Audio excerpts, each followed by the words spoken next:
I taught him everything he knows.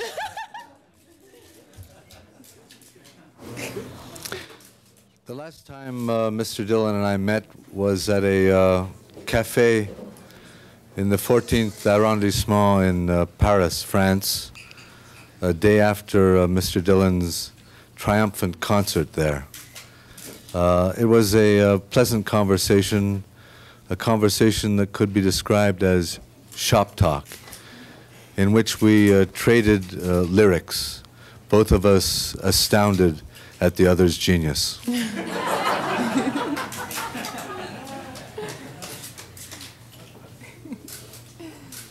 What do you feel has been his influence on American popular music in the 60s, 70s, and 80s? Bob Dylan is a figure that arises every 300 or 400 years, who represents and embodies all the finest aspirations of the human heart. He is unparalleled in the world of music and will remain a torch for all singers and all hearts for many generations to come.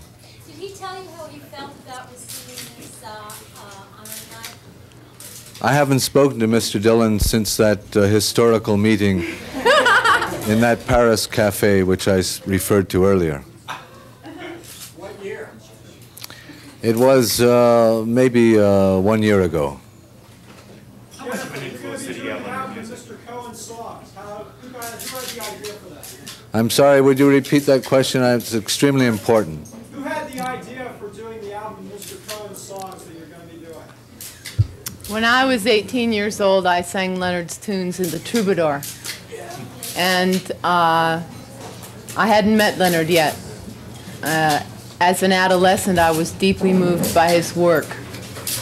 And I still am.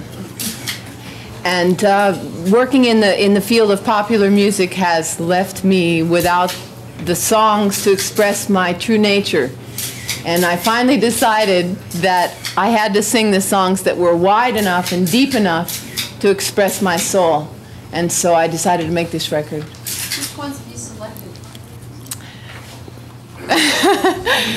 That's a secret until the album comes out. Some are old ones and some are being written as we speak. Is there a favorite tune of yours that this gentleman's written?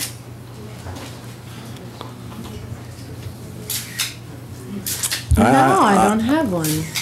No, I don't have a favorite. What impact did Bob Dylan have on you personally? I think I came awake at that time.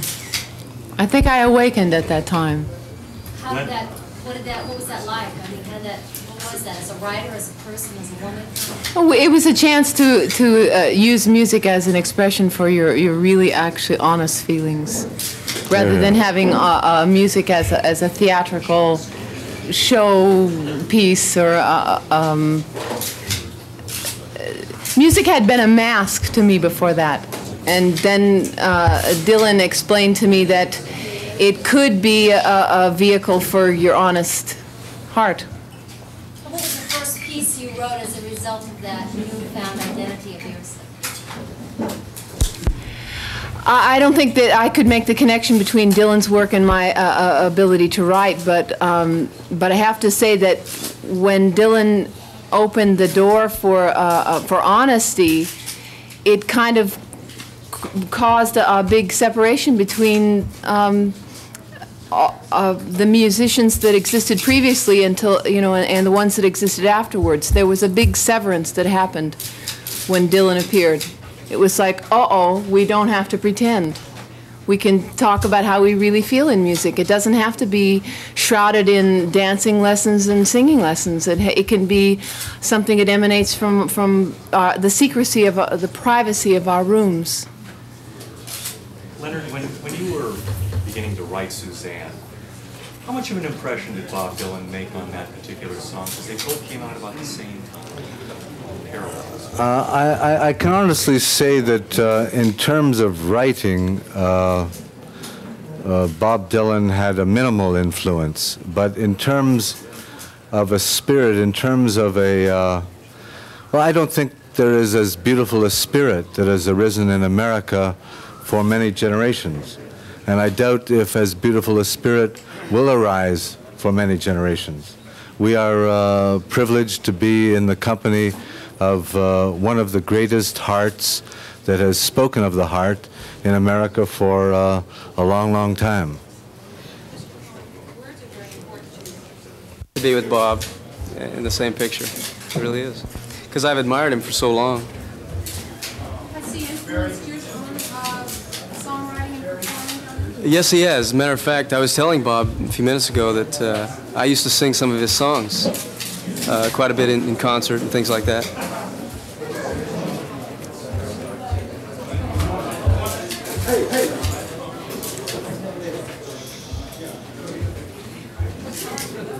What's that? What songs? Oh, there was Blowin' in the Wind. I knew that was one that I did, and quite a few others. And we had a pretty good conversation. He's a nice guy, too. He really is. He talked to me about his album that he's working on. It's going to take 2 weeks to do. And I told him about my project that I'm working on. What? Oh, okay. I was just telling you that he was just telling me about his new album that he's working on, that he's going to start in the next couple weeks. And I was telling him about my project, my album that I'm working on. Johnny, is there any song, favorite Dylan song? Probably the one that I used to sing, "Blowin' in the Wind." Probably that one. Has he had any influence on you? Yes, he has. Yeah, somebody asked me that earlier. What way? Sorry. Well, I kind of always liked the way he'd give an underlying political theme to what he's saying. You know, the lyrics apparently mean a lot to him and what he's saying. So that's kind of influenced me. Not that I'm going to come out and say anything political, but How has your music changed? drastically, yeah. That's, you know. Album do you like and what was the album? Well, I'm looking at probably. There you go. Test it now, Ron. Check it out now, Ron. Testing now, Ron. Here we go.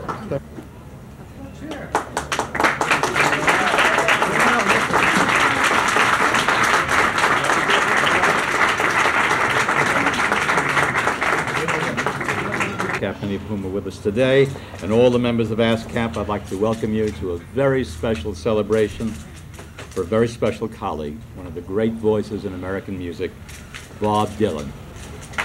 Innovator, a trendsetter, and poet of his generation. And all those phrases fit. Beginning in the early 60s, Bob Dylan made everyone sit up and take notice. Writing songs with a social awareness, he mixed folk music with rock and roll and made it part of our national heritage. He is the singer-songwriter personified, and for over 25 years, he has written and sung the songs he has created. The times, they kept it changing, but Dylan always stayed true to himself. Someone once called him a lone figure with a guitar and a point of view. And the remarkable thing is that the guitar and the point of view are still here 25 years later. Not only in his own work, but in the music of many of the contemporary artists, notably Bruce Springsteen. The far-reaching impact of Dylan's songs like "Blowin' in the Wind," "It Ain't Me, Babe," "Like a Rolling Stone," "Mr. Tambourine Man," and many others has made Dylan one of the most influential forces in pop music.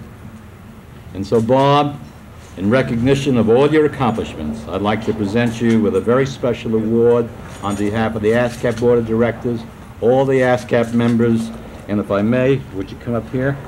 I'll read it to you and then give it to you.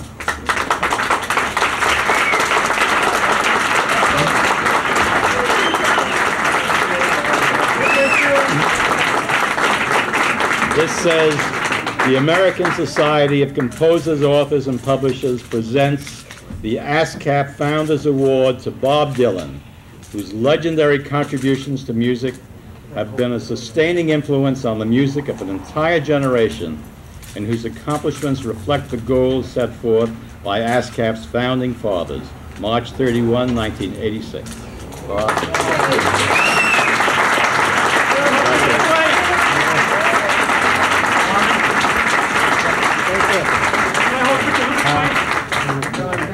side, gentlemen. This side, please, right this side. Doesn't matter, either side. Okay, we'll move it over.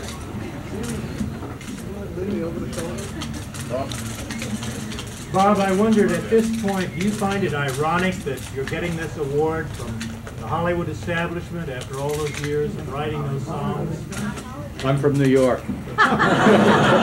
Basically being honored. I mean, what are your feelings about that?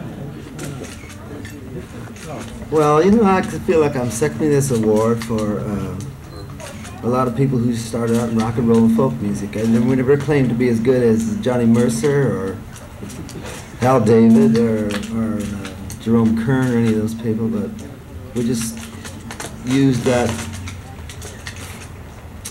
medium like to write what we were feeling, you know. And I feel like I'm accepting this award for a lot of other people who are in the same category I'm in. I hope they all get awards.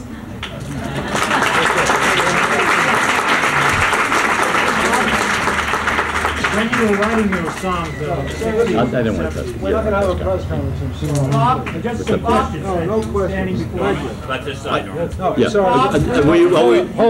We'd like to thank everyone for coming and now have a terrific time. I would like to quote like Elvis Presley, though, when he accepted some award. And he said, without a song, the day would never end. Without a song, the road would never bend. When things go wrong, a man ain't got a friend without a song.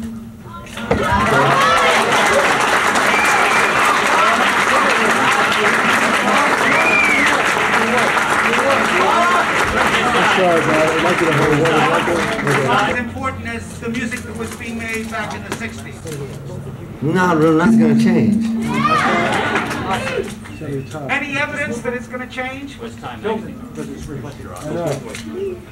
I'm sorry. I'm sorry, Bob, 1 second. Just one more side of this side, and we'll get you out of here. Okay. Bob? You know, it's taken a year and a half to get him to come up here, so let's not blow it, guys. Hey, Bob? Hold it. They're not going to ask the time now. Well, this man here is a great songwriter. He should be on it, too. What's your reaction? What? Can we have it on your side? A little lower, please. We just did it already. Why is it going to change? I think people are going to get sick of it. No way! What's your reaction to this function? What's your reaction? Oh, it was beautiful. I'm just happy to be here.